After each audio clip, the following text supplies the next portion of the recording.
2, 1. It is very nice to meet you guys. Yeah, good to meet you, man. Yeah, good to meet you too. If you guys want to introduce yourselves really quick in the band, because your band fucking kicks ass. Oh, yeah. Your band Appreciate kicks it, man. ass. Go ahead. Appreciate that.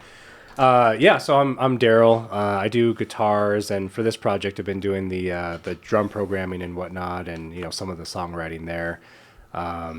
I guess maybe we should do Tony as well, since he's not here.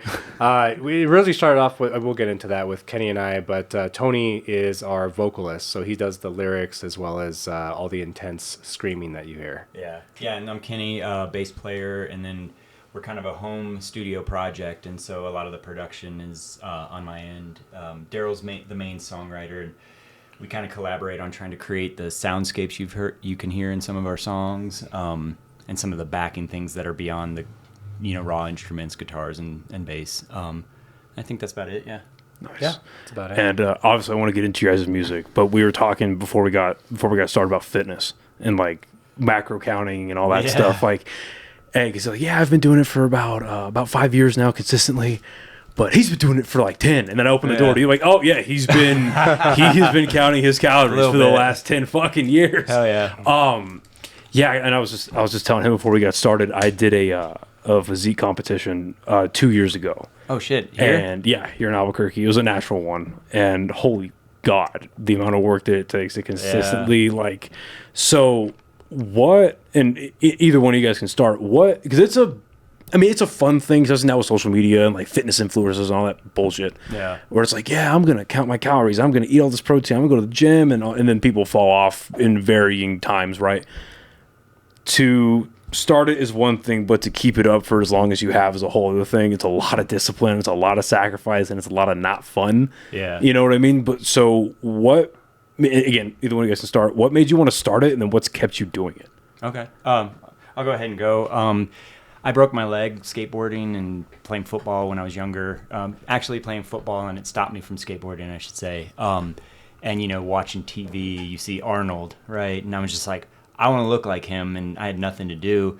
So it was an ego thing. I was 14 years old, right?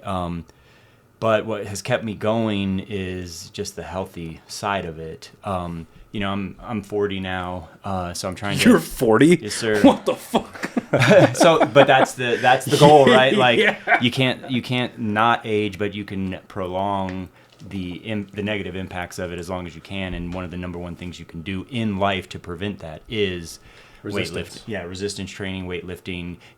Not necessarily the best nutrition, but consistent nutrition through the years. And so that's been a real driver. And obviously there's some ego to me. I like lifting heavy. I like being strong, and I like looking like I'm strong. You look like you squat for fun. Yeah, I hate it, but I love it, right? I broke my leg, like I said, and I've fucked up my knee. And so the times I can't do it or haven't been able to, that longing makes you want to come back and get to that grind. I'm proud to announce that the podcast is now officially sponsored by the fine people over at Chop Chili Company.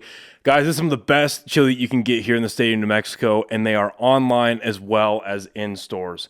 They can be found at Smith's, Albertsons, Sprouts, John Brooks, and Lowe's Corner Market.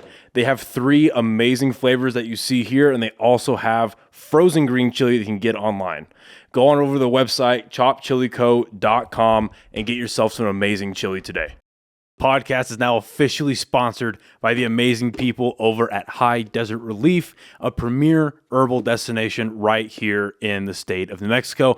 They have extremely well-trained and knowledgeable staff that are more than happy to help you find what you're looking for, or try something that you maybe have never thought of. They have 2 locations here in Albuquerque, 1 in Santa Fe. All 3 will be listed right here and in the description of this episode.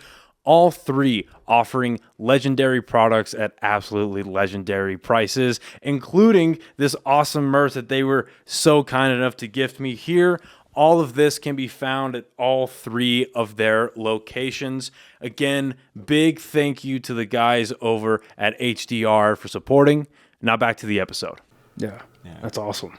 Yeah, and I guess for me, so, before I even met Kenny, I had fallen into, I can't remember how old I was. Maybe I was a lot younger, but one day I just woke up and I was like 300 pounds. And I know. And I woke up one day out of bed, though, and I was like, life needs to change today. I didn't know anything about nutrition at the time. So I just did the most logical thing, and everything I would eat, just cut it in half. Start there. Started at Define Fitness, on San Mateo and McLeod there. That'll always be like a home gym for me. But just started doing that. And I think maybe when I met Kenny, I had dropped like 135 pounds. Oh, so how old were you again when you had that realization, like, oh shit, this is bad? 18. 18? Yeah, Okay. 18. And there wasn't any driver. I think I just woke up one day and I was like, my life has to change from today. I didn't know what that was yet. So, dropped the weight, and I met Kenny, and I think I was probably sitting at around maybe 175. No muscle, though. 175, just hanging out. And then, I guess we'd probably get into at some point how I even met Kenny, because that's a funny story in itself. But, met Kenny and kind of learned more about how to weightlift appropriately without injury, at least to the best of my ability without injury and whatnot. And then just kind of started to muscle build from there. And then, hopefully try to maintain that same kind of never get back to that level again and just stick with that forever. Yeah. Was it nerve-wracking to get in the gym for the first time? Oh, for sure. Yeah, for sure. It definitely was. I think I did a lot of cardio to begin with, because you don't know what you're doing. You're like, I can do this elliptical. I can do this, this machine here and just run or whatever. But it feels good, though. The reward, looking back on it. He knows what hard work is, obviously. But, yeah, it's dedication. And over the years, just talking to friends and stuff, and, he gets it all the time, too, where they're like, help me. How do I get there? You can give someone, everything, but the consistency to stay with it, obviously, most people will just fall off, or it's too hard, or it's too difficult, like you were saying. It takes a special type for sure. Humans have a real problem of not learning lessons until, what could be the worst case scenario happens. True. Yeah. You know what I mean? It takes injuries. It takes waking up like, oh my God, I'm 300 pounds. This needs to change. Right. It takes getting a DWI, getting a DV case, right. Something crazy like that. To like, oh, maybe I should stop drinking. Maybe I should stop. Because he was telling me beforehand that you guys were like a no substance crew. You know what I mean? And that's insane to me. Frankly, that's crazy. You know what I mean? Like it's awesome, but like that's like you were saying before. Like it's so rare these days because everybody's got a vice. Yeah, you know what I mean? True. Yeah. And today, I think it stretches even to people in their 40s and beyond with social media. Our attention spans of how many screens we're around all the time. It can really divert your attention, divert your priorities, and one of the best ways to keep that on track. And I found that when I was in prep.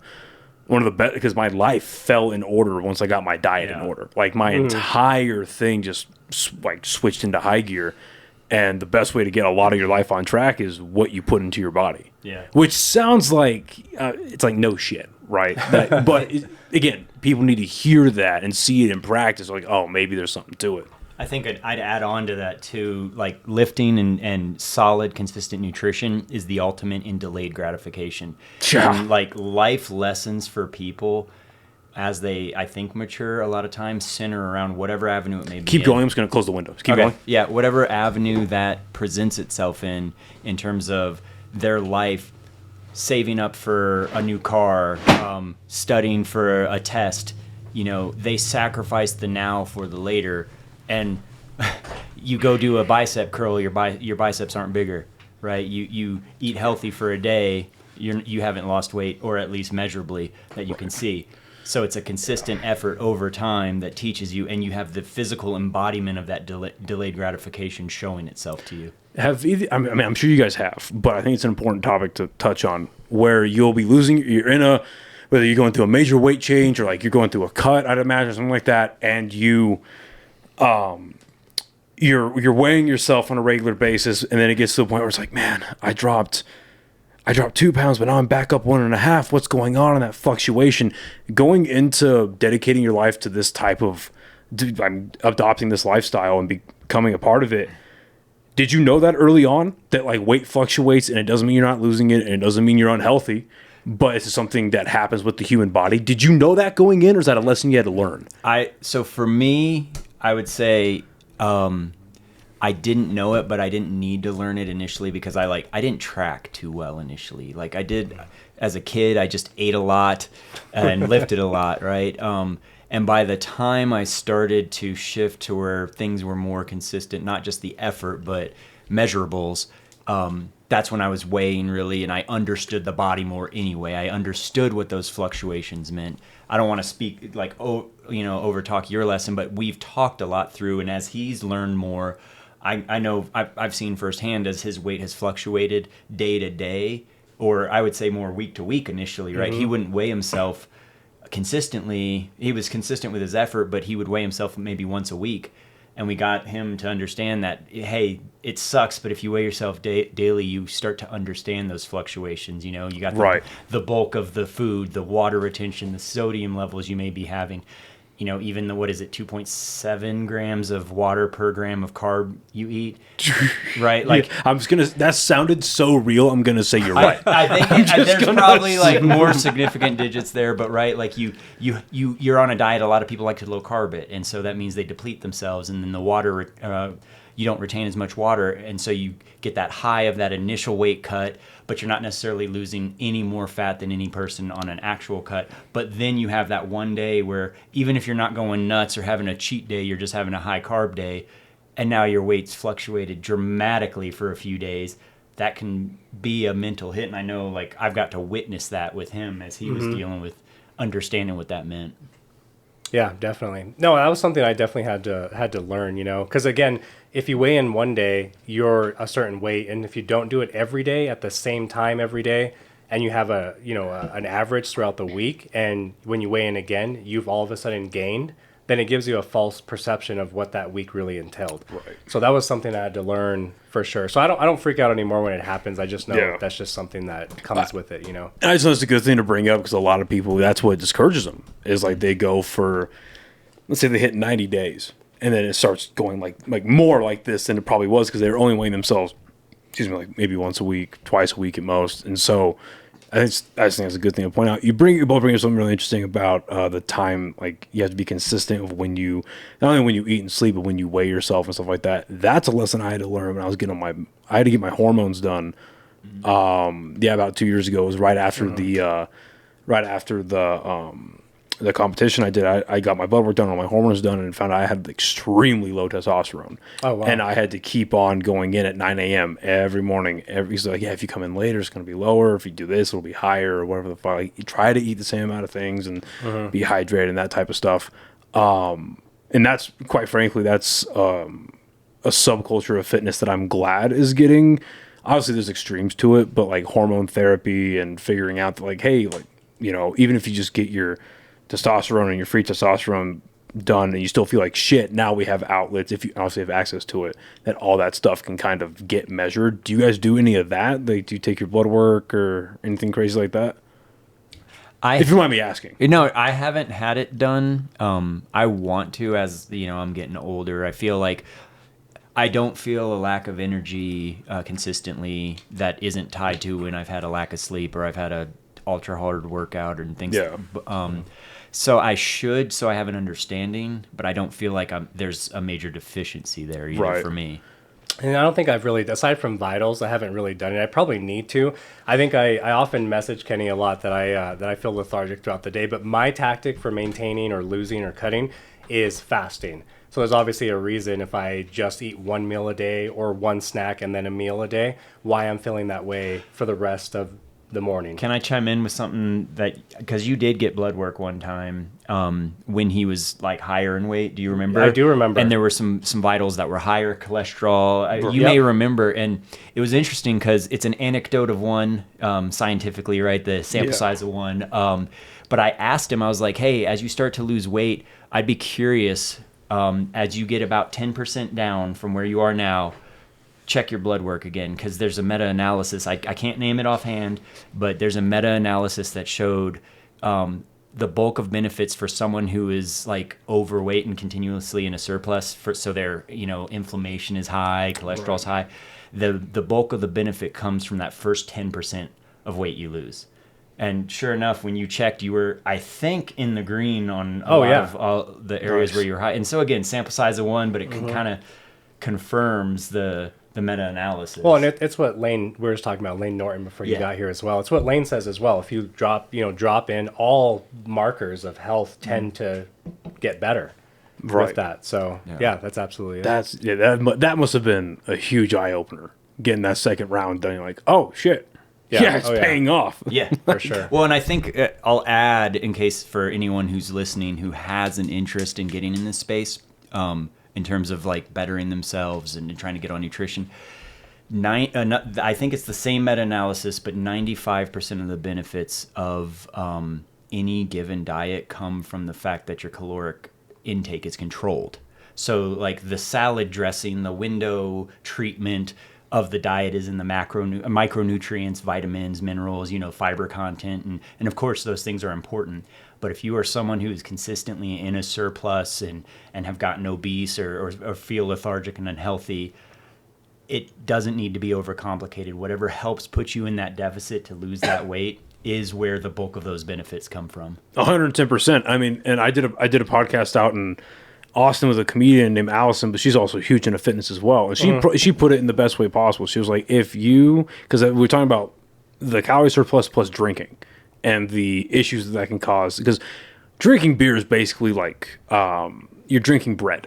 You know what I mean? That's all you're doing. Just so many carbs, so many calories over and over and over. And the way she was explaining it to me is like, so let's say you're in a caloric surplus, which 95% of people who drink alcohol are, because all that is extra calories that you're not really accounting for. And with the exception of like IPAs, you're not really feeling in the moment. You feel it later on. You're bloated in the morning, all that stuff. Anyway, it's like, okay, so you're in a caloric surplus.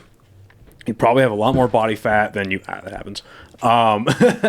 You're probably in a appreciate it. You're probably in a what's it called? A surplus, and you have a lot more body fat than you are supposed to be having. You can just lay them down. All right. Yeah, I'll fix them later. I appreciate it. Yeah, it happens.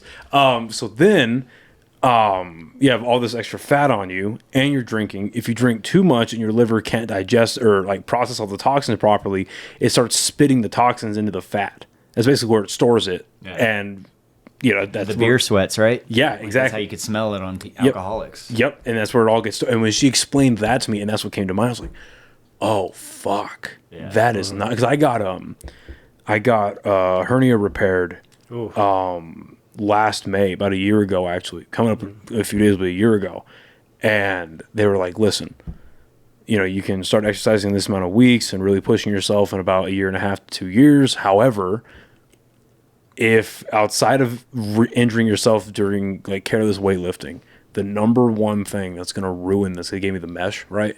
The number one thing that's going to ruin it is getting fat. Wow. Don't do it. And I was like, well, I wasn't gonna, but I liked having the option. But yeah, it was just the amount of, I bring all this up to say the amount of health benefits of not being obese is insane. Yeah. It's genuinely insane. And I'm not trying to, shit on anybody, but it's the fact of the matter. And that's why it's just bananas to me. Like it's one thing to respect everybody, right? Yes, people deserve a baseline of respect. It's a whole other thing to promote and glorify and like, I don't know how to put it, like, just glorify and oversell, or even just sell in general, the obese lifestyle and body positivity to an extreme. Yeah, and no, I'm fully with that. It's not about, in terms of criticizing that type of thing, it's not intended to be a body shaming effort, right? But no. I heard something the other day that stuck with me in terms of simplifying everything you just said. It's a toxic compassion. Yeah. Right? That's how I look at it. Where you're not making someone feel good emotionally. It's not the intent to make them feel bad, but overlooking reality to make them feel good. Well, reality will assert itself at some point, right? And so it's not, someone speeding down the highway asking them to slow down. Sure, they may not get in a wreck, but their risk factors for that have greatly increased. And it's to say that about someone who's obese isn't intended to be anything negative. It's just, it is the reality. It's, there are infinite amount of studies that have bared this out, and having a rah moment isn't going to change that. Yeah, no, I completely. I mean, just to call it what it was for you in your life. Like, imagine if somebody had come in who had somebody who had a real like influence on your life at that time and was like, "Hey, what you're doing, keep it up." You'd be a completely different human. True. You know what I mean? Or at least if you would have gotten the results that you do now, it would have taken you a bit longer. And that's so many years of your life that you got back because you didn't have that in your life. And maybe you did. Who knows? But like, you see what I'm trying to say? Yep. Like, it's just, it really does blow my mind when I see shit like that. I'm like, come on, man. Like, even, I noticed it after, again, it was a severe 5 to 6 days of eating out there. But now, even coming back, I've cleaned up my diet, really like focusing, like, okay, no processed shit, like, no nonsense. I just feel like after I eat, like, I'm not bloated. I'm not like, oh my God. Oh, I don't feel like a glutton. It's like, oh, okay, off to the next task. Yeah. There's a very clear through line because you guys, you're in a band and you have, how long have you been playing music for?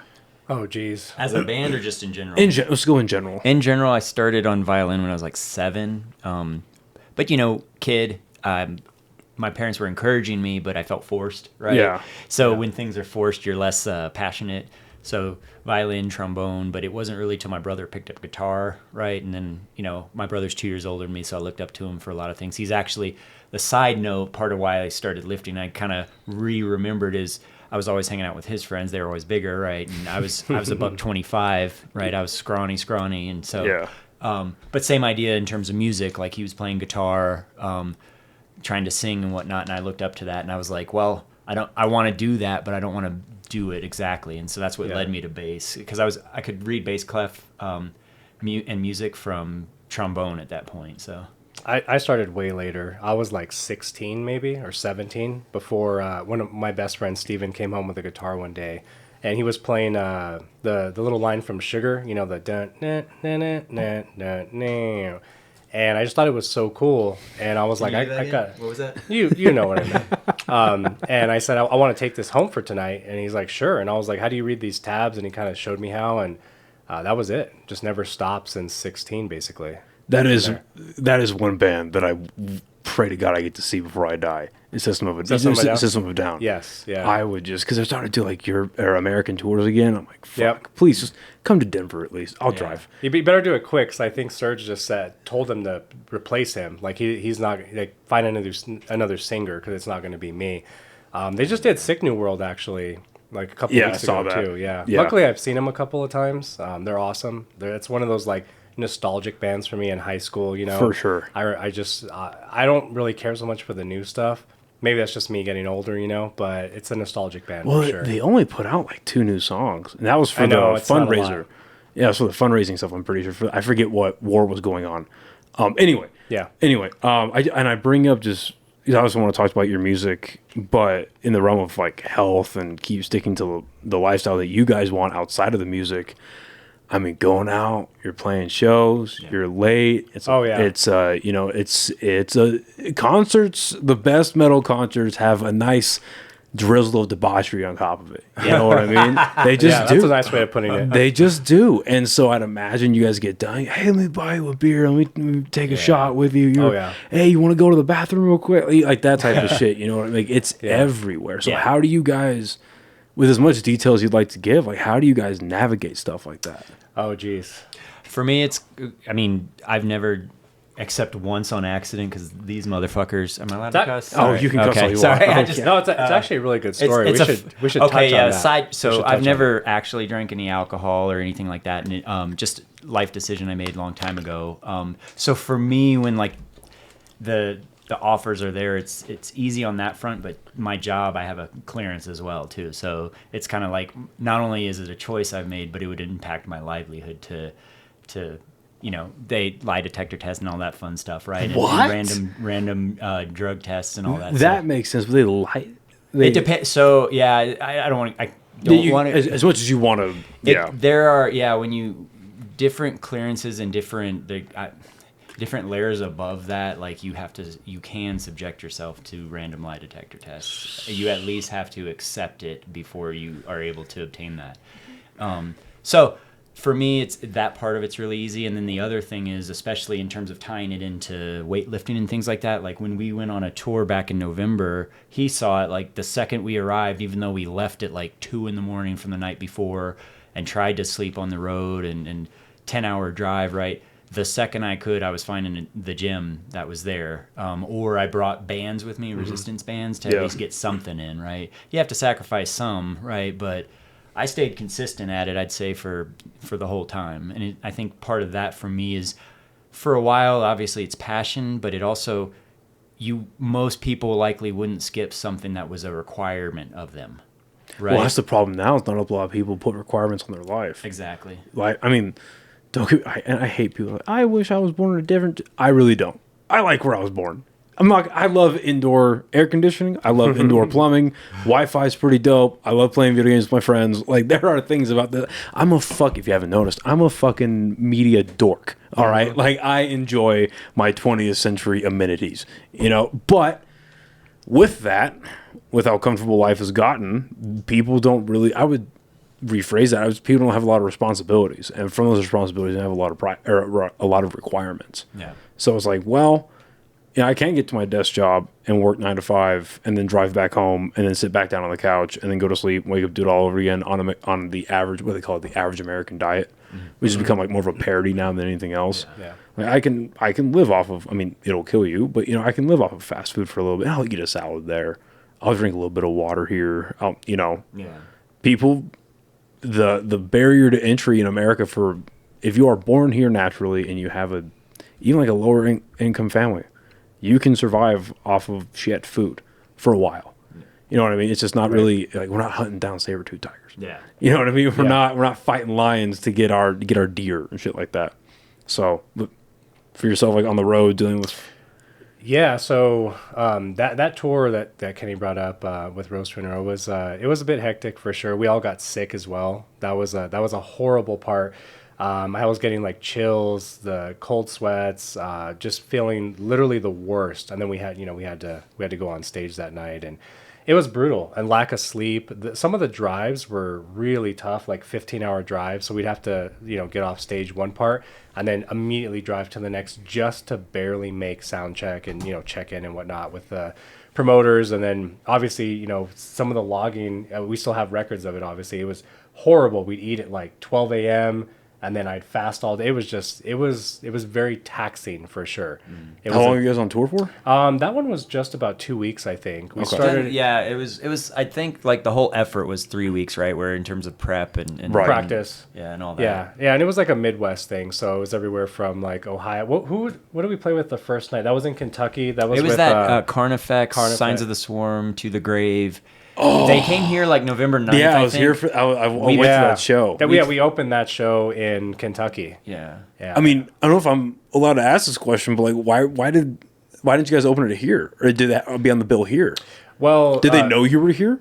Well, so Roast Funeral is really based primarily out of Ohio and Kentucky. Okay. So every time I do anything with them, like in a few weeks I'm going to play the Toledo Death Fest with Oceano and some other bands. So I'm flying to Ohio to do the practice and whatnot with all those guys and play the fest. But that's kind of why, and it was just the kickoff to the tour. That makes sense. Was that show? Yeah. Okay, that makes more sense. Yeah, when it came here, I went to that with my ex, and that was a crazy show. Oh yeah, it was an awesome show. To the Grave is one of those bands that like I have a bunch of. This is like one of the only podcasts where I don't wear To the Grave merch, which is funny. Yeah, when I wear metal shirts, I tend to wear those.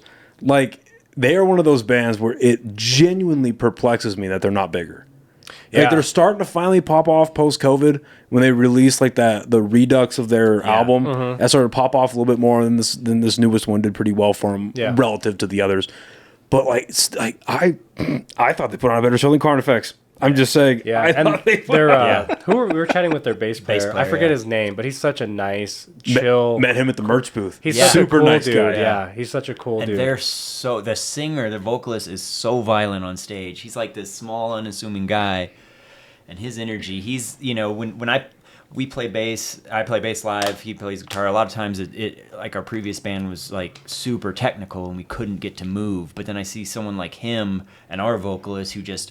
I'm glad they're there because I can't move that much and provide that energy. And you see someone like the vocalist from To the Grave, and that's all the energy you need. Yeah, it's he's like a little Rob Zombie. Yeah, he just runs around and jumps like he was like at Sunshine. He was like climbing the rafters, and not the rafters, like that steel railing they have. Yeah, he was like climbing that shit, and I was like, holy fuck, wow, that is crazy. This guy, crazy. Yeah, it just blows my mind. Like those dudes aren't bigger than they actually are, and especially with they're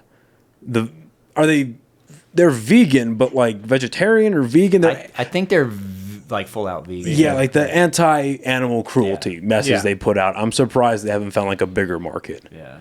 But so when you're getting to go on a tour like that, because both of you guys work with Rose Funeral, right?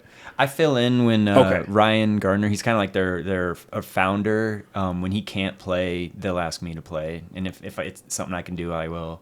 Okay, so when you guys are going on the road with bigger and more established bands like that, like, are there any moments, like opportunities that you're taking away and you're learning from, this is how these guys operate, this is how they've been operating? Like, do you get any kind of like mentor mentee moments?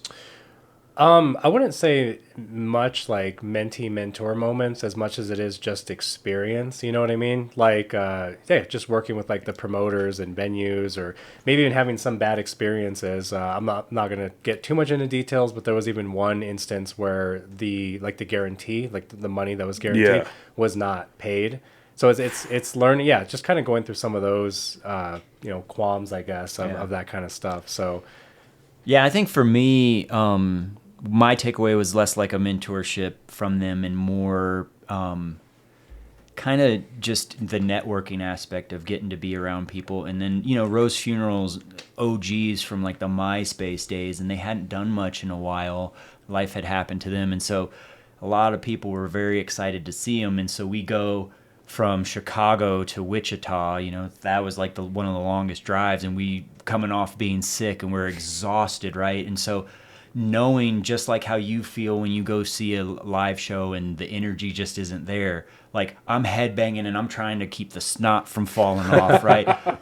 And trying not to get it on the crowd, but I'm trying to the best I can to give as much energy as I'm capable of, because they don't know what we're dealing with, right? And if we put on a boring show, mess up a song, like those are the type of things that I started to learn, is that quick like move on and forget it of the last show. Doesn't matter how exhausted you are. These people came. Some people, because Rose Funeral hadn't done much in a while, flew from California or drove from very far away, and you want to make it as to the best of your ability as good as you can for them. And it really hits home when you know, even though they're not there to see me, they're there to see Rose Funeral, and I'm a part of that at that time.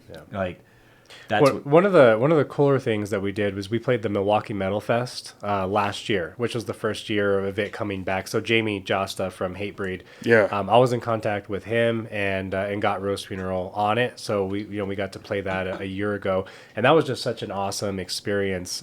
Just everything about the venue. I don't know if you've ever heard of the Rave in Milwaukee. It's a super cool venue. It's like one big, I don't know how to describe it, one big building, and there's multiple like stages and venues and parts throughout of it. It's like a mall. That's kind of cool. Exactly. It's 3 or 4 stories. The bottom floor has a stage, but they used it as the merch area. There's just a floor dedicated to merch. That's great. Yeah, the whole floor. No, I'm not even joking. And I bought a Necrophagus shirt down there. It was awesome. Yeah. It reminded me the aesthetic too, because the next floor had 2 stages, one smaller, one bigger. I would kind of liken it size wise to the smaller one was maybe about the size of the launch pad. The bigger one was maybe bigger than the Sunshine. Would you say? I would say. And then above that was a ballroom where all the big bands, Black Dahlia Murder, Fear Factory, and the like played. The sound was awful in that, but the whole aesthetic was very like no shit, like old school. And it reminded me of when you walk in, and maybe I'm getting this wildly wrong, and someone who knows the movie better than me and seen it recently is going to yell at me for this, but it reminded me of like a rave scene in Blade, like when they're like, when you're like going through and you're trying to fight and kill the vampires, and there's just lights and craziness, and there's just so much going on. That's what it had that aesthetic for me. And to clarify too, when he says the sound was bad, he's really referring to like the acoustics of the room, because it looks like an opera. Like it's just so like it's beautiful place, but the acoustics are just a little, depending where you're standing, you got to stand like at the right place to really get like the good sound, you know? But it was such an awesome experience. The catering was great. The little VIP that they had on the deck where we can like oversee the city was awesome. Just the whole experience was great. If you don't mind me asking, how'd you get in contact with Jamie Josta? That's crazy. It's and I've watched a few of your podcasts too, where you had others on here, and you asked the question, how did you get on that show, or what did you do? I just emailed him. Yeah, that's it. That's literally, and that's why I expected that answer, because because people like, there's something about entertainment, and there's a lot of aspects to it, but there's something about just entertainment in general. Like, how do you meet these people? How do you get connected? How do you manage to go from like, this very small levels to like medium and high, and like, how do you do all that? A lot of it is just taking a chance. Yeah. Because worst case scenario, what? They're just going to say no. Yeah. Well, and see, that brings a good point too, because I think we see this a lot with artists. Obviously, we talk to a lot of other artists. We know a lot of other artists.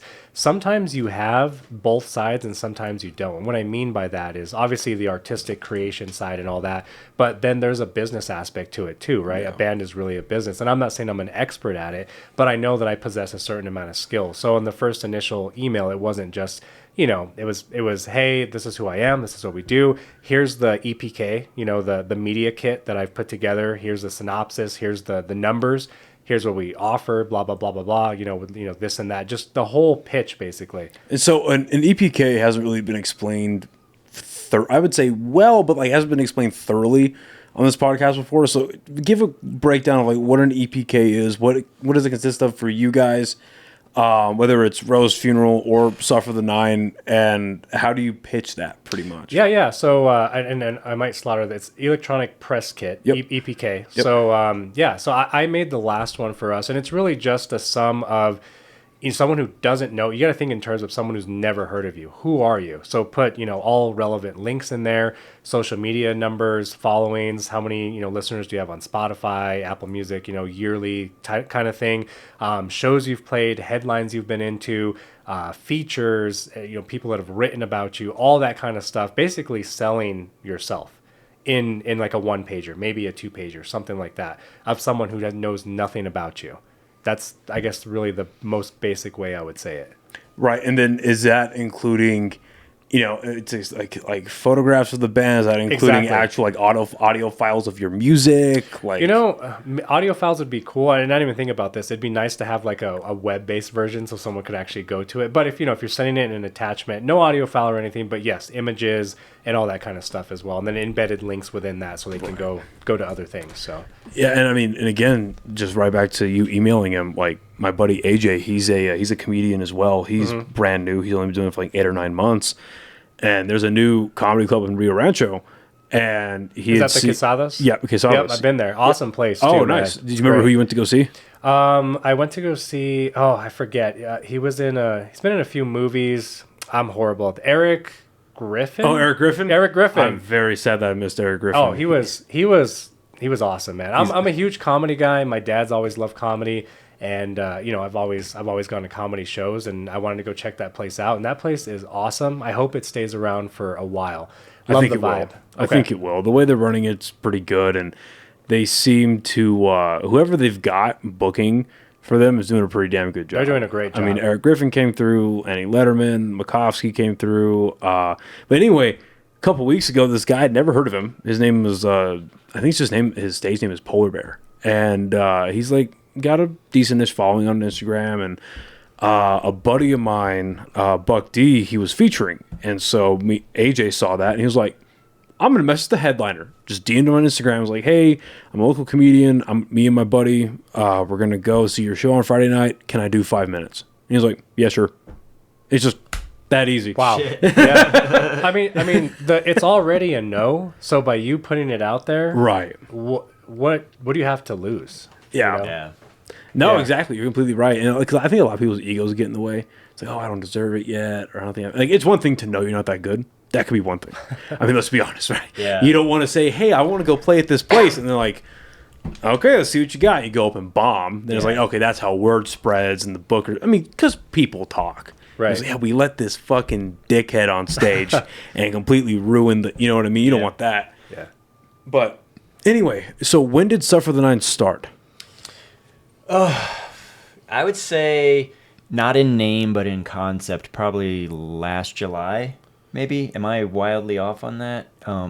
No, I think that's probably about because right. we were working on some of the Keep going. I'm just going to fuck with the window again. Gotcha. Yeah, some of the riffs that we have either in the songs we've released or that we are working on to release, I think we were working on then. I mean, we've always worked on music, being, we're from our original project is Veil of Miscreation, a technical death project, and we've always sent each other ideas. But I think the formation of like, hey, let's really do something that's like akin to like the type of music we really like. Like, yes, we want to fit into kind of the deathcore metal style, but we also want to just write and do things we want to do and not pigeonhole ourselves where, you know, there's certain things off limits. I mean, yeah, we're not going to put in a disco beat. I mean, but like within what we're trying to do, we're trying things. So like, what made you step away from the first project you mentioned? And say it one more time. Veil of Miscreation? Yes. I wouldn't say we haven't done anything in a while. I wouldn't say like I consider that project ended. I consider Suffer the Nine our priority. Okay, that makes sense. Part of it's hard because Tony, our vocalist in Suffer the Nine, is the vocalist for Veil of Miscreation as well. And kind of one of the fall-offs for us there was Daryl had moved to Arizona, so obviously doing things locally became more of a challenge. But Tony, he was married into a family that already had a kid. They intentionally had one kid, so they had two and were trying for a third, and ta-da, triplets. So we were just talking about that. Right, so they have that puts a real, you know, he obviously his family's his priority, and we'll never try to step on that either in Veil or in Suffer the Nine. But you know, coming to terms with that, especially as they're infants and his other children maybe weren't of age to be responsible enough to watch things like that. And I know for a while, even when we started Suffer the Nine and wanted him, he had a hard time committing, and that's why our first song actually has a different vocalist. But I think things settled where his kids and his wife were like in a state that like as we needed him, he could spend the time writing the lyrics, working on the song, and coming to my house to record it. So now we're in a groove there, but imagine that was only in the last few months. So yeah, that's insane. So that is bananas. Yeah. Because again, like I had Amanda from the Red Light Cameras on here, and she was talking about how, you know, when you're in a band, it's like you're dating your band members. You're all married to each other. Yeah. And it's like with more than just like, you know, people interacting, you have to carve out time for this, or it just falls apart. It's not really going to be there anymore. Yeah. I got to ask too, how the fuck do you guys come up with, this is the question I've wanted to ask every metal band, and I forgot to ask Alex from Inhuman Hands the name. How do you come up with these names? Because they are all so like the good ones are catchy, but they're also like brutal as shit. So I'll let Kenny do this one because this was actually we played with a few ideas, but this was all Kenny's. Yeah, so I'm a nerd as well. Like my favorite series of books are from Forgotten Realms, the D&D. You know, campaign setting, and you know I've read all the books from R.A. Salvatore. He has a main character in there, Dritz. He's like a dark elf, and it's a really interesting series, and so I'm all into that. And so I went full in on demons in Dungeons and Dragons are fucking brutal. Demogorgon is the latest, like he fights him in one of the books, and so I'm looking into how I can fit names to it, but some of these are impronounceable, hard to spell, so I'm like a lot of metal bands. Yeah. So I wanted our name to be recognizable but easy to spell if you tell somebody, right? Like, you know, and so I couldn't do any of the fucking Elvish names, right? Because how do you spell Dritz? As simple as that sounds, it's a single syllable, but it's Drizzt, right? Like, yeah. Like, so if you have anything that's hard, anyway. So I was going through things like there's the Circle of the Abyss and all these other things, and I was trying to get like something with the Nine Hells, because that's like the realm in there that's, you know, and like there's 99, I thought the 99th layer, and I went through and like who's the lord of each layer in the abyss and tried to see if we could call ourselves the X layer or whatever it was. And if someone went and looked it up, you'd know that's where the Prince of Demon lives and all that. So we workshopped all of that, but a lot of it sounded cheesy or goofy. And then the first one he really had no problems with was Suffer the Nine, right? And I wanted it to be like, hey, we're suffering in the hells, right? And so we were suffering the nine, suffer in the nine, you know, all the variations, and it was just simpler to say Suffer the Nine. And I think from my head too, so, you know, I look at a name, right? First thing you got to do is Google it. Does another band pop up? Does anything pop up when you Google it? Not really anything. When I Googled that, nothing. So I knew, because other stuff that we had discussed, you know, previously, it's really hard, man. You Google something, it's either someone's phrase, it's a song already. someone's already done it. There's already a band, and then the more we thought about it, I was like, okay, I like that. It adds a little bit of mystery, right? Stuff for the 9. Well, what is the 9? What is that? And then when I started looking at it, like logo wise, I'm like, if we did stuff for the 9, if you did the T and then inverted it to an upside down cross, we have symmetry on stuff for the 9. It's symmetry on both sides. I like symmetry. I think that would look good on on a shirt or something. I've been peeping the sweatshirt, dude. It looks good. So that's kind of part of why we landed there. And shout out to Kalen Stokerman. He's done a lot of different bands. Lorna Shore, Disembodied Tyrant. He's done a lot of band logos. Crown Magnetar. He did this for us. He's awesome. He's done a few other ones in previous projects as well. And I'm going to draw attention. Not only this.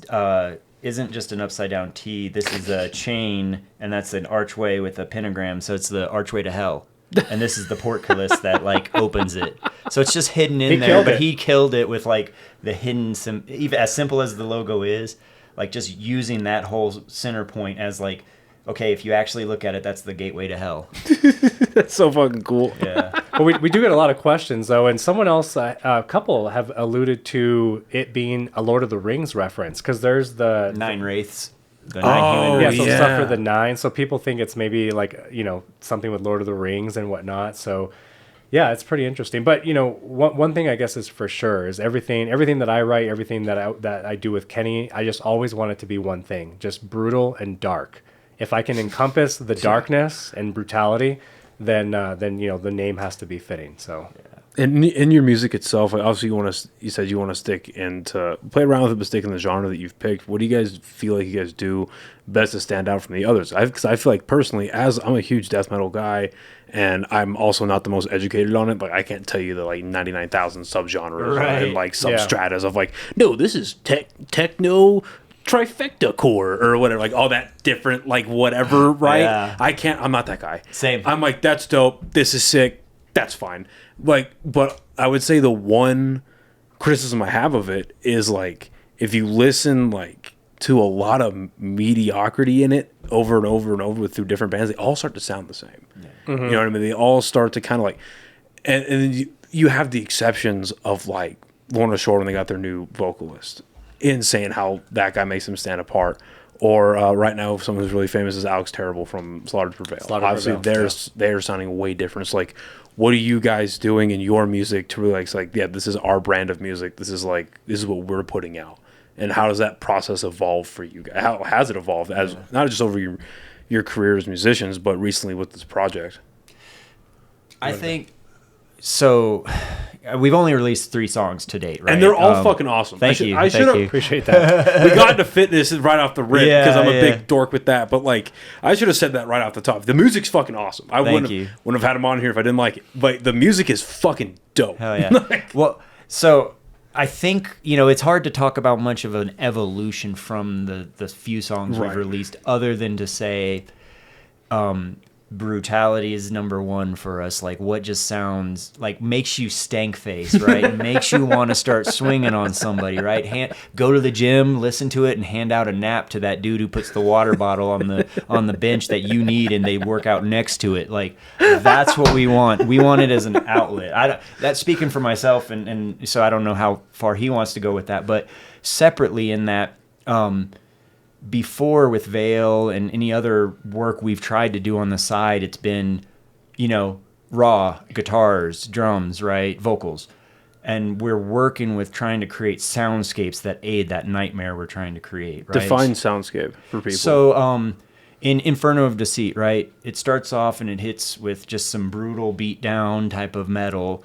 And then right in the middle, there's this eerie, childlike, but kind of almost out of tune intentionally music box playing, right, underlayering it. And then we get into the black metal part of that song, and as that subsides, it starts to sound like, I call it a soundscape. It sounds like what I wrote that's like, I did the soundscapes for that song, he did all the music, and what I envisioned when I created it, if you listen back to that song, if you ever played the latest Doom game, when you fight in. I haven't beat the DLC because that shit is so fucking hard. I haven't. I lent it to my brother and hadn't touched it since. So But yeah, I love that game. The Icon of Sin. Yeah, that last. Such an awesome final boss name. Thank you. But leading into that fight scene, you're fighting through a stage. Right. And as you're going through it, it's a damaged city, like a downtown city, and you're jumping through these skyscrapers, and occasionally he's just in the background. He's not fighting you. He's just walking through the background.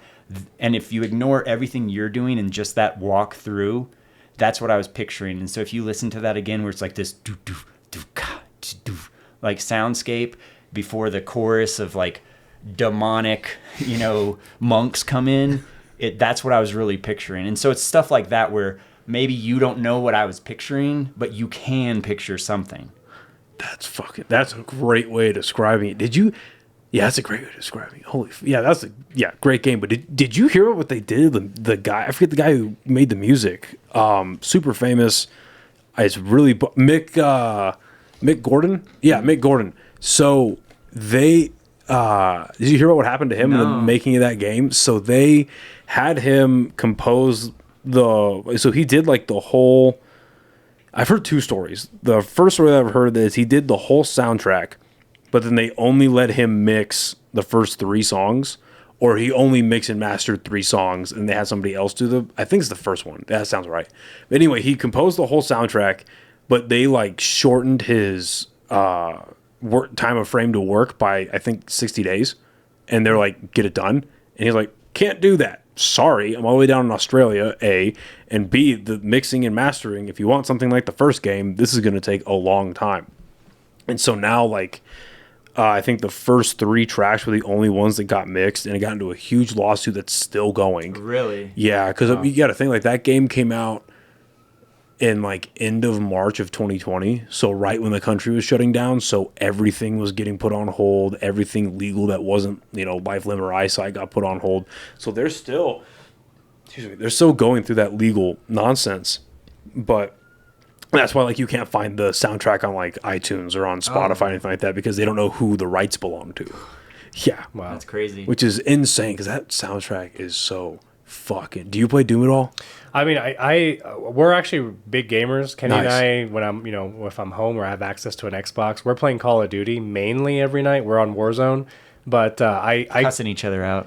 Yep, I grew up playing Doom, so yeah. I'm a huge Doom. I'm a fan of the franchise, but I just haven't played it in so long. The new ones are so good. I would definitely play the reboot before you play the sequel, because going backwards is like you lose so many different features and abilities, but they are so. And they're just fun. Like, look, it's a big, strong guy with big gun kill demon. Like, there's not much to it. Yeah. There's lore and there's backstory, and if you want to get into that, awesome. But if you just want to kill demon, you can go kill demon. Yeah. It's a beautiful thing. So no PlayStation?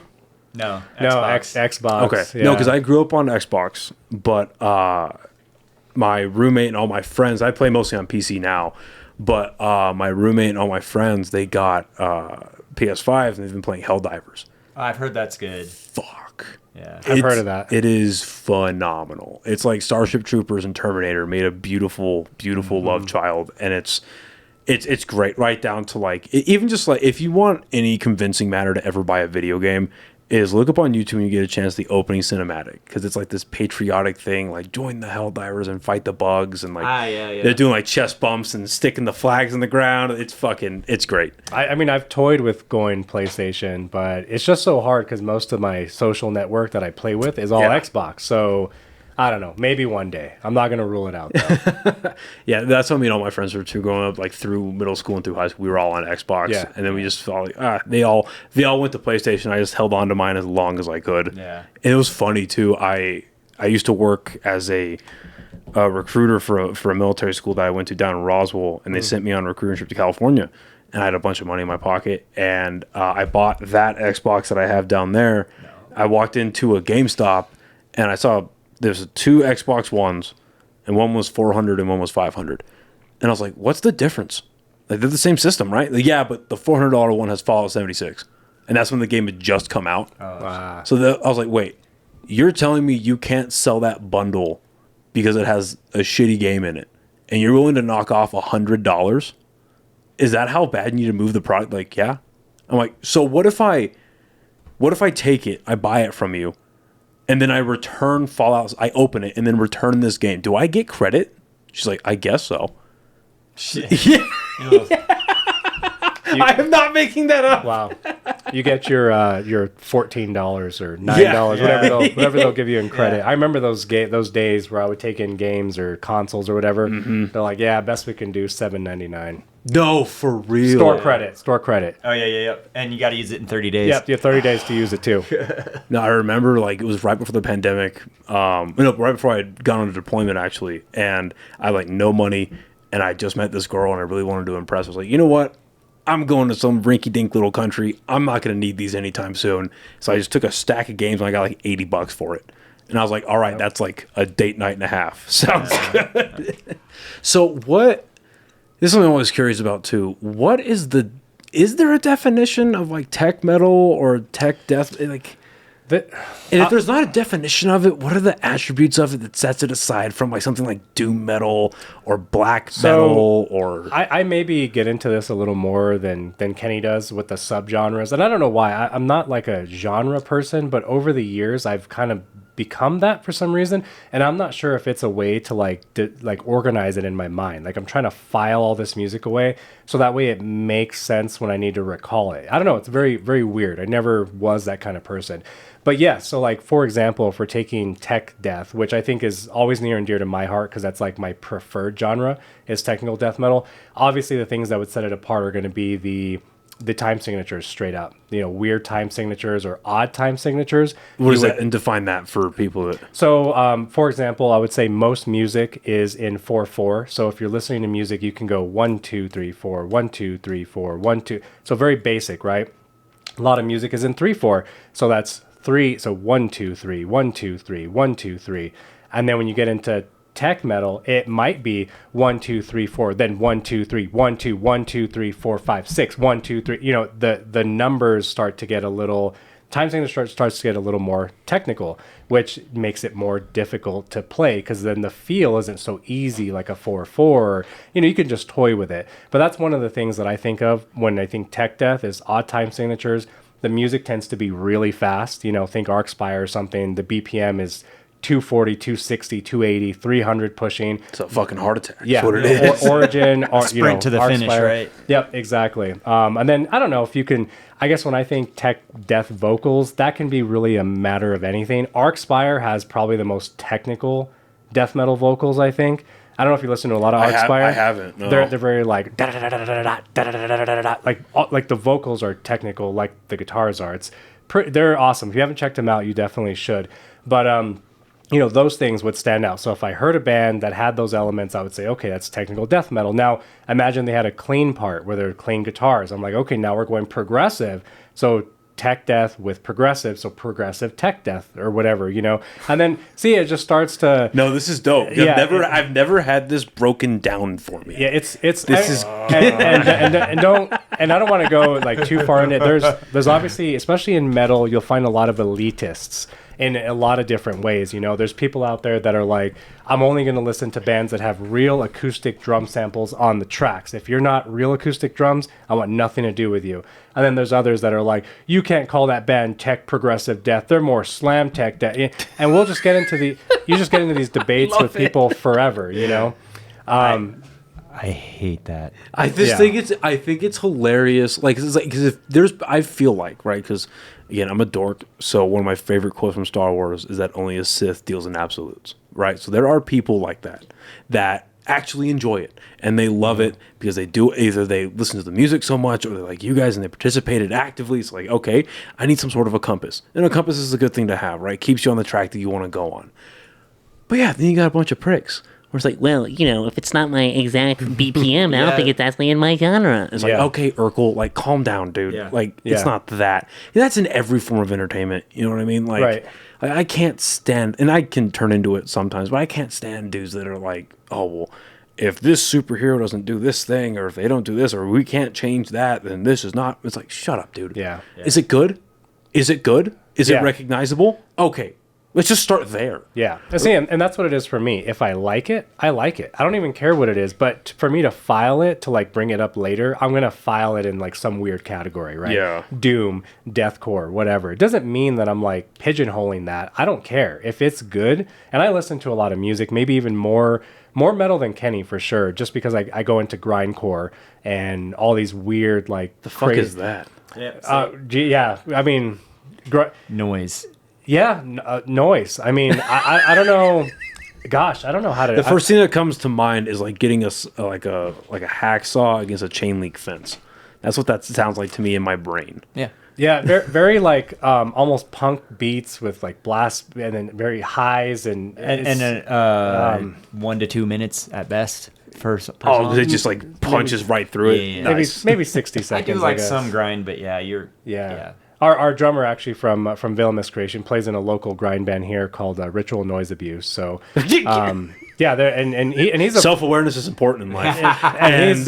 he's a phenomenal drummer too. He has a grind background, and I'm just such a fan of grind drums. I may not be the biggest like grind head, but if you have grind drums over other things, I'm a big fan of that. Which is why even I just saw, I don't know if you heard that Slipknot did their first show of like an 800 capacity. Yeah, I saw that. They're like in the red jumpsuits. And, yes, oh yeah, go ahead. I was at that show.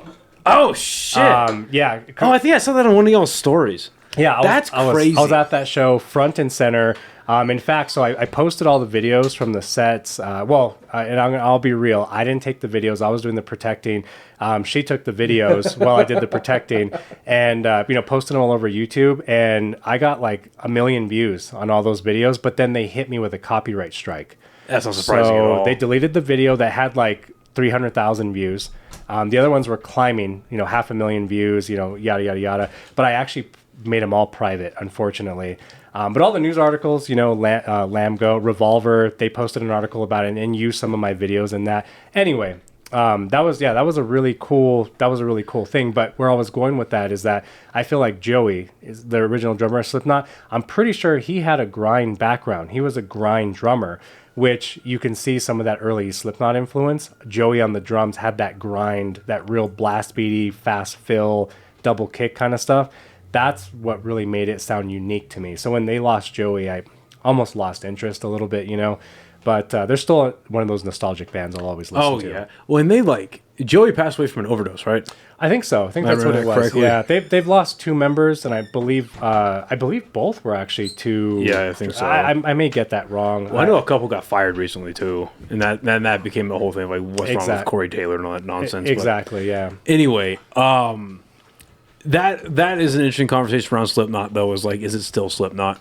You know what I mean? And right. I think that's the eternal question of any band ever. Is like, is that band? How many members can a band lose so they're not really that band anymore? And what bands can lose their vocalist, replace them with another vocalist, and they're not even though, let's say they're a 4-man band and they lose a vocalist, get a new vocalist, it's a brand new person that sounds totally different. Are they that band anymore? That's what Motley Crue went through with that self-titled album. I remember that. Well, I don't remember if I wasn't alive, but that's the one that comes to mind. So it was so fucking different than everything else they did. I agree. I think like we were talking about earlier, you got to think of the band like a business. Just because like the CEO leaves doesn't mean the business shuts down. Well, maybe in some cases, I guess. But just because someone leaves, I think, doesn't mean that the band fails to exist. It just, you enter the new chapter of the band. And maybe that's not your favorite chapter of the band. Maybe you're more chapter 1 guy, like I am of a lot of bands, But there's very few bands, I think, that you can find out there now that really have original members. I mean, look at Black Dahlia Murder. What is that? Maybe 2 original members? Look at Slipknot, same kind of thing. Things change. I think it's still them. It's just a different chapter of them. That's the way I view it anyway. Yeah, I think I'm gonna take the easy answer and say it depends. Right. Right. Like I'm a power metal guy too. So I love this band Nocturnal Rites and their old stuff. They released like in 92, 94. It had kind of the tenor singer, the high pitched, very Viking metal, and then post like 96, after 96 they have a new singer, and they've had him since then. I started listening to them probably like 97, 98 as a kid, right? And then the first album that came out as I was a fan was with the new singer, right? So that's all you really knew. I only knew the old singer because I only had heard that. Right. And then it was like, what is this? And I kind of... Oh, yeah, right. I would say the gift of time and maturity, because I wasn't a 14-year-old kid with stupid opinions, right? I love both of them, but I actually prefer the new singer. So that's an example of where maybe my opinion has shifted too, even though what they have done as a band hasn't shifted since they changed that singer. But, it depends, right? Because then you have... It's just like movies and remakes, right? You have a certain nostalgic attachment. And so it's trying to be objective as possible to assess that, because they do studies about memory, right? Where in the moment, if they were to poll you on a vacation, like, how happy are you with XYZ? You'd rate 70% or whatever it is. But then they come back later, a year later, and they ask you about that, and you're 100%. It was the greatest thing ever. And so it makes me think that with bands, with movies, sometimes... the remake blows ass, and a lot of times it does, but it's usually because people are trying to hold it up against not even the original, but their opinion of the original that is shadowed by the idea that we know collectively we're supposed to like the original, right? That's a long-winded side thing where I didn't really say much. That's a perfect way of putting rose-colored glasses or rose-tinted glasses. I mean, that's exactly what because I grew up, I think a good example for that for me is I grew up watching... the first horror movie to really scare the shit out of me was Halloween. And I'm a huge Michael Myers fan. I'll always be a huge Michael Myers fan. But as I've grown up, and I don't think Texas Chainsaw gets as much love as it should. And I compare both of those movies, I think Texas Chainsaw is better. Yeah. But if you talk to people like, what's your top 5 horror movie, most of the time, that doesn't even enter the conversation. Top 10, but it's always like Michael Myers. That's like one of, if not the best one. And then, that really pisses a lot of people off when I tell them this, with the exception of the horrible and unnecessary rape scene in the unrated version, Rob Zombie's Halloween has aged so well. I'd have to watch it again. It has aged, I liked it. Especially compared to the fucking newer ones they made, that new trilogy. It has aged so... Even the second one with the stupid white... At least he tried something new. Yeah. At least he tried something and like halfway committed to it, because he also kind of wanted to give one of these to the Weinstein brothers, with how they treated him during the production of the first movie. But, those movies have aged really well, and they just got ran through the mud when they first came out. And the second one kind of deserved it. Yeah. But, that first one especially, I'll throw that on and just appreciate... Again, I'll fast forward to that one scene, but, it has aged incredibly well. Yeah. Especially Malcolm McDowell as Dr. Loomis. That was just killer casting. And that's what worries me about. They're trying to make, a TV series out of the new one and do all this kind of... And I was like, you're not going to... Just stop. I was very, very high when I said this, but I kind of half believe it. If they want to remake, because they're trying to do a TV show that leads up to the first Halloween, and they're going to remake that movie again. If they do that, I want Laurie Strode dead in the first scene. Do something so fucking different that sets you apart, that makes it fun, unexpected. Anyone can that type of shit. Yeah. You know what I mean? Oh, yeah. Yeah. I don't know if you guys are huge horror heads or not, but Yeah, but I'm also perpetually disappointed. Yeah, right? That's a part of this. It's so hard to like horror when they all suck ass recently. What did you, have you seen Terrifier at all? Yeah, Yes. I just like it when it's late night and I'm trying to go to bed. Yeah. Right? Just because it's just so gruesome. Yeah. I just saw Late Night with the Devil. It's one of the newer Phenomenal. ones. I really liked it. The ending, it seemed like, I don't know, the ending was kind of a little whatever for me, because I was like, I think they don't know how to end the movie. I loved it, though. I thought it was Did you fantastic. check that out? No. That was a crazy theater experience. I don't want to give it away, because I went into it knowing nothing, and that's probably best. That's probably the best way to do that movie. Mm-hmm. But it's about a late night talk show host, and I don't even want to give away because the format's really cool, and I don't want to give away the format of the movie, but because eventually it'll be on Shudder, and you should really check that out. But I'm in. I'm sold. Yeah, it's great. I think it is out now for streaming. You know, somewhere. On a random note, it has nothing to do with the movies you guys mentioned, but one of the ones I've liked more recently is Cursed. I think that's the name of it, where it's set in old times with gypsies who cursed people and they're werewolves. Oh shit. Maybe I missed that one. What year was that out? I want to say the last 3 or 4 years it came out, and it's. I don't usually pull out my phone during a podcast, but yeah, no, go for it. And what I really liked about it is, it was really well done. It was a unique spin on werewolves, but it was also some of the small things. I'm not much of a evaluator of cinematography, like these are the color scheme and all that. I don't do any of that typically. I just go enjoy. But I noticed certain things that it just sounds so simple, but like. It's set in olden times, and even when they're inside and they have all like the torches going for lights and candles, it's so fucking smoky in there. Oh, is it with Jesse Eisenberg? This guy? Was it? I hope not. Yeah, it says I don't remember him. Two orphan siblings attacked by a werewolf loose in Los Angeles. No, this is set back in like the 1700s. Oh, okay. I'll Must have be to, another one. Maybe I'm wrong on the name. Maybe it's not cursed because I only saw it in the theaters once. But I just, like I said, it stuck with me in terms of like just being good. Because a lot of the horror movies coming out that I go see, I'm just like, first off, it took you like an hour and a half to like get to the point, and then you give me 2 minutes of like whatever, right? Like the slow burn, they decide that and jump scares scattered throughout are the formula now. Or Those whatever. are hit and miss. Yeah. Because there are a couple movies that really do it right and get it done. Like It Follows did that really well. Dude, I thought I hated that movie. That's And what then- all my friends said, No, and they saw it a second time. And I they're didn't- like, hey. I haven't seen it a second time, but I was fucking freaked out for days. And I was like, you know what? That was awesome. It was like a retrospect. Like, I was like, ugh. And then later I was like, dude, like, I'm freaked out. Like, It's a good fucking movie. Yeah. Like, that was really good. And another one that follows that formula is Smile. Did you see that? I like that I one. did like Smile a lot. That was a great... Again, I'm going to try to look up that movie. it's... the ending's interesting. You know what I mean? They definitely took... The Cursed. The Cursed. Okay. So Cool. close enough. Thanks. Okay, yeah, cool. I'll check that. I'm assuming that's streaming somewhere. It's got to be now. But yeah, that they didn't really know how to end Smile, but it was still interesting. Like, I appreciate the try. You know, like that giant CGI thing. I like the twist ending.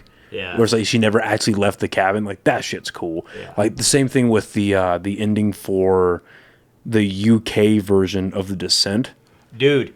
I didn't know there yes. was a. I didn't know there was a UK Oh, version. you're in for... Oh, The Descent yes. is one of my favorite movies of all time. Okay, I have it. You got to watch it. It's So you haven't seen the unrated version? I don't think so. How does it end? Yeah. How did the movie you saw end? Oh, geez. They were... Dude. It's been a while since I've seen this. So it's I one of s- my top 5. Yeah, though. I saw that shit in the theaters, and it ended I won't give anything away, but it ended the normal way. Yeah. And then when I bought it, I was like, what the fuck? That's interesting. Okay. Like, I was like, this is not... It's like, so... there's not a lot of so movies good. that I can I say got as an adult that like scare me, but that's gonna be classified as one that like still does for sure. They understood how to make claustrophobia tangible. And what's funny is I actually suffer from claustrophobia, so you Oh, probably yeah, know that'll why the movie fuck you up. messes me up pretty bad. Oh, yeah. it puts you there. Yeah. I wish that found footage got better of a footing than it did. I know that's not found footage, but like another movie that's got claustrophobic elements to it that I really enjoyed was Cloverfield. Yeah.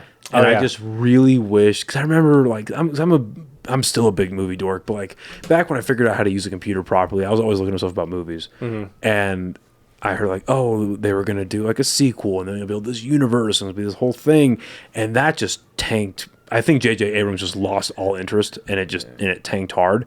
But I loved that first movie, and I wish that found footage like wasn't so flippantly like done. You know what I mean? Like it's like every January for the next 8 years after that was like 3 found footage movies, and they all sucked and they were all bad. Even the the remake of the Spanish movie Wreck, like the American one they did. I think I saw that. It was about the lady in the lady. I think she's like a paramedic in the American one, and she's in an apartment complex, and there's this infected woman in there that's like kind of like, in terms of kind of like a zombie demon type thing. But it's a remake of a Spanish movie that's a lot better. Anyway, my point is, I wish that Cloverfield would have taken off into better things. Because I mean, even back when that movie was coming out, they had this huge viral campaign where it was like you could look up the different. Like, there's a whole backstory of like where the monster came from, and where like the company that the main dude is gonna go off to Japan to work for in the beginning of the movie, like that's a whole company that's messing with nuclear reactors and turning this whole fucking thing. But I miss that. Yeah. I miss a good story behind a movie and then the execution of it as well. Yeah. But it's funny rewatching that. I'm sure you appreciate this being a comedy fan. Like T.J. Miller's in that movie, so I think it's fucking hilarious. The guy from Deadpool. Yeah. Yeah. I like that. He's hilarious. His delivery is awesome. He's coming in end of July into August. Really? We're getting a Hyenas and I don't know if you guys know what Hyenas is, but it's a comedy club chain from West Texas. Really? Well, central to West Texas, and they're coming to Winrock. And awesome. Yeah, I didn't even hear about that. Yeah, T.J. Miller is coming for a full weekend, and then Tim Meadows is coming for a full weekend. There's a couple really other really big ones too. That's awesome. Jamie Kennedy's coming. It's gonna be fucking great. Yeah. But this is a fun topic to close out on. What like horror did you guys get shown as kids that like really had an imprint on you? My mom, she wanted to shelter me some, but I wanted to see, Friday the 13th. And it's retrospect, it's not the best one, but when I saw it, made it, which is I think it's the second one.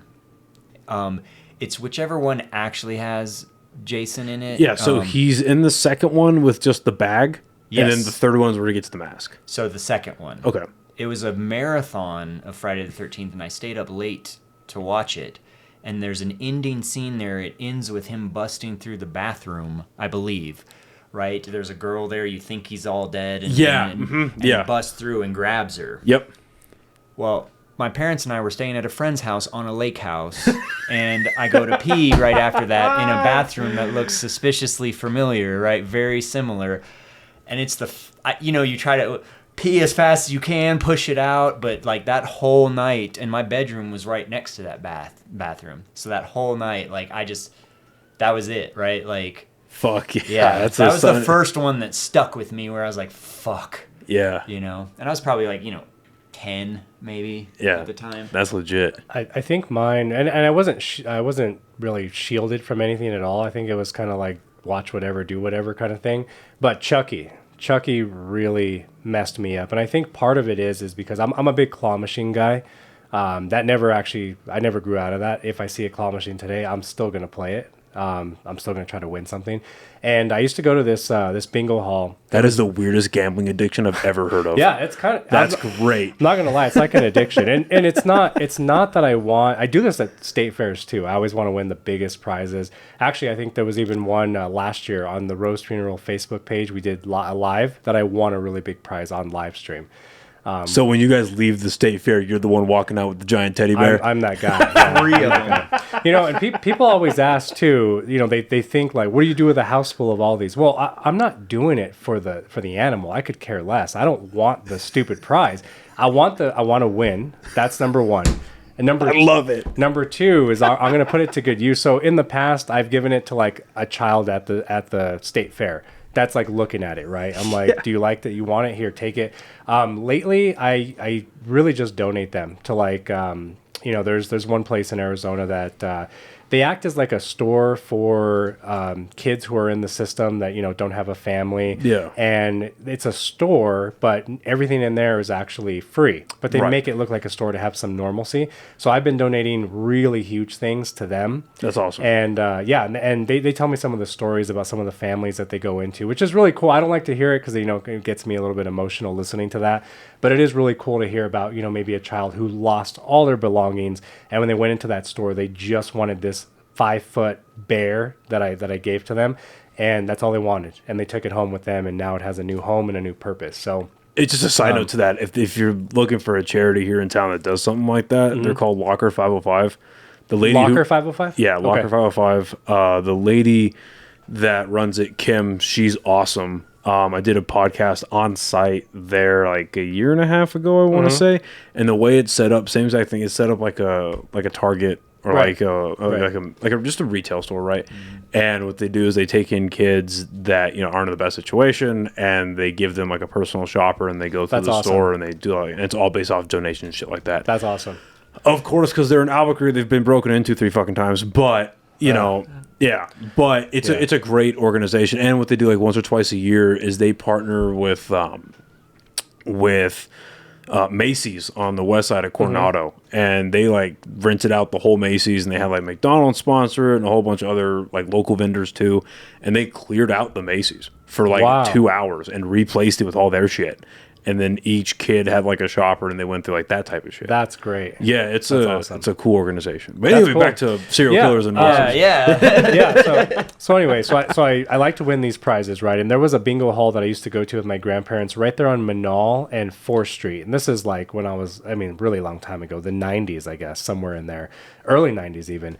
And I'd win all these prizes from there because I've been doing it forever. And one of the times out of that machine, I won a Chucky doll, like a pretty good sized Chucky doll. And I took it home because at the time as a kid, I had that net, the net that they put over your bed and you put all like the stuffed animals in it. You ever seen those? I had friends with those, yeah. Yeah. So, I remember it was for whatever reason at the bottom of my net, and he was looking at me and I was looking at it, going to sleep. And I lived with that for many years, and I would always look up at it and I'm like, did he move a little bit? Were you too lazy or too nervous to ask your parents, hey, can you just like rearrange? I can't reach. Can you just rearrange? I know. You're right. There's no way I could reach that myself. But I lived with that for a long time, looking at that Chucky, knowing he was up there, and fooling myself that he was like moving sometimes.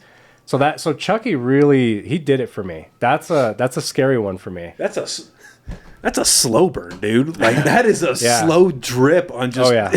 Holy fuck! Oh, yeah. And what was cool is I went to Halloween Horror Nights this past year in Orlando. It was awesome. They had a Chucky, designated Chucky haunted house. And that fucker popped out and you kicked it through the wall. I wanted to. I wanted to. Yeah. It was great. I don't know if you've ever been to Halloween Horror Nights. I want to. It's awesome. It's really cool. Yeah. That's insane that you're sleeping under a Chucky every night. That is... Chucky. That's why I can't be a parent yet, because I'd fuck with my kid.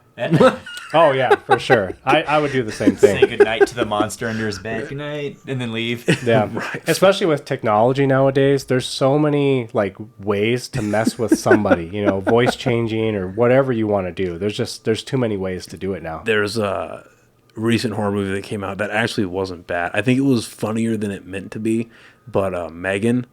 I love Megan, actually. It wasn't terrible. Yeah, it wasn't bad at all. And you're right, it wasn't really scary. There was actually some like pretty funny parts in that movie. Yeah, I did like it though a lot. Because it was like a technology kind of thing, CGI thing. It was just cool. And that's what I liked about the remake of Child's Play. Like the ending where like he takes over through AI, all the other like dolls and turns them into killers. Like a lot of people hated that. I didn't mind it that much. I grew up on like obviously like Halloween, but my dad, when he was still in my life, he showed me a lot of like the George Romero movies. Started out like Night of the Living Dead and then Dawn and all that type of stuff. And even now, I rewatched. They put out a 4K version of Night of the Living Dead from the 50s, and that's still a fucking amazing movie. Like, you could put that, especially with the acting. Yeah, the zombies are a little corny. There's a bunch of gray painted people that are just kind of they look hungover, but what'll be interesting in the future, since we're talking about technology and AI, and I don't know how closely you've been monitoring like the music stuff with AI. I've seen it. It's getting pretty scary, and that's really like the first iteration of just consumer available, generate your own song kind of stuff. It'll be interesting in the future when AI catches up to where now it's not just generated music, you're going to start generating your own movies. So individuals. Well, that's what that whole strike was about, because there was a clause. It started with whoever it started with. It was it was the writers that started it, I think, with the AI stuff, because they were like, we're taking our scripts in, and they're only like, some companies were in the beginning like only asking for bits of it because they're gonna have AI punch up the rest, or they're just having AI in general punch up these scripts and then only giving like a portion of what they're supposed to be getting paid to the writers, and then pocketing like let's say you were promised $100, but they only were going to give them 70, so they took that $30 and pocketed it. Wow. And then this is also in the climate of the fucking dickhead who took over WB. I forget his name, but he like trashed Batgirl and took that as a tax. I don't know if you guys heard about that or not. Yeah. But turned that into a tax write-off, and then because it was like not good enough, and then 3 months later they released The Flash. So what the fuck are you gonna do? But like, yeah, no, I agree, man. I think we're gonna go through the rough parts of it. I think the entertainment industry is gonna go through the rough part of AI for the better part of 10 years. But I think it's gonna come right back around to like, there is a human element that will never be able to get replaced. You know what I mean? Like AI is a gimmick, right now. It's going to get really good, but then it's going to get snuffed out by, again, whatever the best way I could put it is my buddy, he's a electrician down at Meta. And we were talking about automation. Mm-hmm. And I was like, what is the real fear of AI taking over your job as an electrician? And he goes, not a lot. Because at the end of the day, humans make mistakes, and humans, timelines get pushed up unintentionally, and they're like, hey, you guys have 3 weeks of work, do it in one. Robots aren't going to figure that out. Humans are. The amount of just human element, the humor, like a human, let's see what happens, that's like random number generation for humans, that's not going to be an AI. And I kind of apply that to the entertainment. You know what I mean? Mm-hmm. Like, yeah, it's going to get scary good. And we're definitely going to get AI movies. Like, they already tried that with The Flash. They added, I don't know if you guys saw that movie or not, but at the very end of the movie, there's a part where all the universes are colliding, and you see a CGI/AI version of Christopher Reeve's Superman. And then I forget the girl who played his Supergirl, but that Supergirl, and then with Nicolas Cage. Yeah, and then Nicolas Cage. That was the only cool part about that movie that I remember. Yeah, that's like one of 3 maybe cool things, and I've wanted to love that movie so bad. Anyway, it was cool for a second to see a Nicolas Cage Superman that should have been but never was. Like, oh, he's fighting the spider. That's cool. But then you think about it for longer than 10 seconds, and it's like, but if Nicolas Cage wanted to do that, I'm sure he would have. So that tells me he didn't want to do it. And that tells me you're taking his likeness without his permission. No, I think he was supposed to, and that's why they did a nod to it. They have like video footage of him like as that Superman. Right, with the video footage of, and this is like a test, right? And this is like brand new stuff. That footage from the 90s. Right. I'm saying he wanted to do it now. Like, he would want to sign back on to do, like, that just tells me he didn't want to sign back on to do it. And that's what's scary about it, right? Is using, like, they used a really disgusting one in that movie was using George Reeves as Superman from the 50s. Because, I don't know if you followed his career or not, heard about why he died, but he played Superman because he loved stage acting and got into movies and loved film, does Superman, and just like every other superhero or person who plays a superhero now, he only gets known for Superman. He can't get any other parts, and his career just spirals, becomes an alcoholic, and he blew his head off because and his whole family, like, they've written books about it where it's like, whether it's like, I think his brother or one of his relatives wrote a book about his life. And then, like, he, not only in that book, but just in case studies of careers ruining people, he's what's brought up. It's like, Superman ruined that guy's life. Yeah. And that's not a secret to people who like look into shit like that. So then for them to turn around and use that image of him, or like the CGI generated, where he's standing like this, and the family didn't even know about it. The family found out because of the leaks. And then they're like, oh, they didn't do it. And they went to the theater opening night like the rest of us. And they're like, oh, that's Grandpa. The fuck? Yeah. We didn't authorize this. And then that turned into a whole thing. Yeah. So I think, like I said, I think we're going through the rough part of it, the scary part of it, but it'll come back around. Yeah, and for me, I think you can smartly use it, right? Yeah, for sure. Because like as a for instance, right, trying to do Stuff for the Nine as a fully home thing where both of us are, full-time working, Tony is as well, with his kids, time constraints, and, yes, we make money to where we can support ourselves, but Stuff for the Nine doesn't make money, so where we can try to save on things, right, we've full disclosure, right, we've used AI on our covers for each song. Well, I mean, it's perfect, yeah. And there's still we're not doing the artwork, but there's a lot of we have a ton of conversation about how what we want out of it, and it's just bringing our vision to life. And of course, we paid what was his name? Kalen for a logo because we thought there's no way AI could generate something that's so personable, right? And so something that hits us the way we want it. But imagine trying to do that for each song, right? Hundreds of dollars. And yes, you want to support and you want to provide that, but you know, we have our music equipment, we have to master and mix, and all the time investment, not only like ignoring just simply being able to write the songs, right?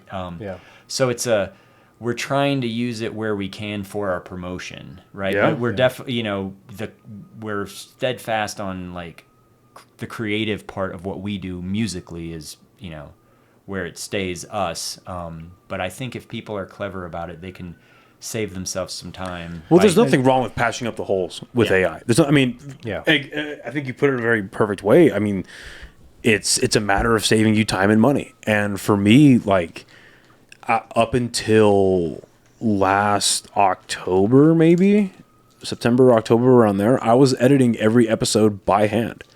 So if we went for 4 fucking hours, I'm sitting there on Premiere doing isolate, cut, disable, you know, just going back and forth between 2 videos. Then I found about an AI program where $30 a month, as long as you line up the audio and the video properly and you hit go, it chops it up for you. Yep. It does like fucking 2.5 hours of work in a minute, minute and a half. And I'm like, oh, now I have all this. Now I have like easily 10 extra hours a week. And when you start doing a creative project like you guys are doing, that's valuable. That's time you can get to yourself. That's time you can put back into the project. That's time you can give, like with him and 5 kids. Yeah. 5 kids. Yeah. And that's been kind of the big thing too. So it's, you know, it's a blessing as well because and you know, we've been in bands a long time, and you probably heard this and seen this posted on social media, and I'm not dissing it, but I don't want to get stuck in that realm of big things coming soon forever. You know, big things coming soon, big things coming soon. It's just always the big things coming soon. So for us, we've been trying to be on a 60-day release schedule. So every 60 days, we have another single for now, just kind of trying to develop the sound, basically. We wouldn't be able to do that without tools like that, like to fast, you know, to speed track the artwork or something like that. Because normally we'd have to pay someone, and we have to wait on that. And then if it's not right, we have to do the changes. So keeping it in-house in every step of the way, and that's not even discounting some of the mixing and mastering tools that you're using that incorporate AI to get, you know, a polished sound. But yeah, it's been aiding us in terms of just fast turnaround times too. Yeah, it's when it starts getting to the top of the food chain where it's like, okay, now you're taking away, like, because again, if you're using AI to get cover art, yeah, it's $50 to $100, maybe $150, depending on who you're. I'm assuming is like would use like Fiverr or something like that to hire somebody, probably something like that, right? So I was like, okay, that could be something for sure. But at the tippy top of the food chain, you're stealing potentially hundreds of thousands, if not millions of dollars from people because you decided to outsource to AI. Yeah. That could be a real issue. Like, what if they had to go through Christopher Reeve's estate? You know what I mean? What if they had to go through Adam, because they did Adam West in there too? And then the real ambiguous one, I forgot about this. The real ambiguous one was when the Flash was running, supposed to be the Jay Garrick Flash with the silver bowl for a helmet. Nobody knows who that is, who that character is. Like the person playing who the CGI is based off of, nobody knows who that is. And when WB got pressed about it, they're like, it's the Flash. That was their answer. Because they were looking and they're like, well, it kind of looks like the dude who played a young Jay Garrick in the TV show. It kind of looks like the young Jay Garrick from the 90s. It kind of looks like this person that's rumored to be the Flash in the new movies. And then it's like, who is it? And their answer was, it's the Flash. It's like, that's such a dick answer when it's clearly a amalgamation of real life people that played this part for you. I'm sure they're not asking for millions of dollars for it, but I mean, fuck, a little recognition would be nice. Right. Yeah. You know what I mean? 'Cause I don't even think I could be dead wrong about this. I could be dead wrong. But I don't even think they put like Nick Cage or George Reeve or Christopher Reeves in the credits. Yeah. And I don't think I'd have to check that. I might be wrong. But there was some issue with that too, where it's like, is that really them? Because again, it looks so uncanny valley. Right. Yeah. I mean? And it reminds me too, like I don't know, CAPTCHAs online. Yeah. They're getting so ridiculous. I forgot what the one the other day I had to do. It said identify something a child could pick up, and it had really like ambiguous pictures and stuff. So it was like a tennis ball. Anyway, obviously a bot can get past that. So there's still a level of human intelligence needed for some scenarios like that. I'd hate to burst your bubble, but AI is getting past it now. Oh, people are paying AI because they're testing out this thing where it was like they were trying to they got to a CAPTCHA through, I think, Instagram, and they bought an AI program, and they were convincing it to do it for it, and the AI was actually acting against me. I'm programmed not to do this, not to that, but they lied to the AI, and they're like, well, yeah, I'm blind, I can't see very well, I just need to get into my email so my computer can read them to me, and it was to Gmail. Sorry, not Instagram, to Gmail. And I need to read my emails so that it can read it to me, so I can know when my grandson's coming into town. And I was like, oh, okay. And I just got right through it. Really?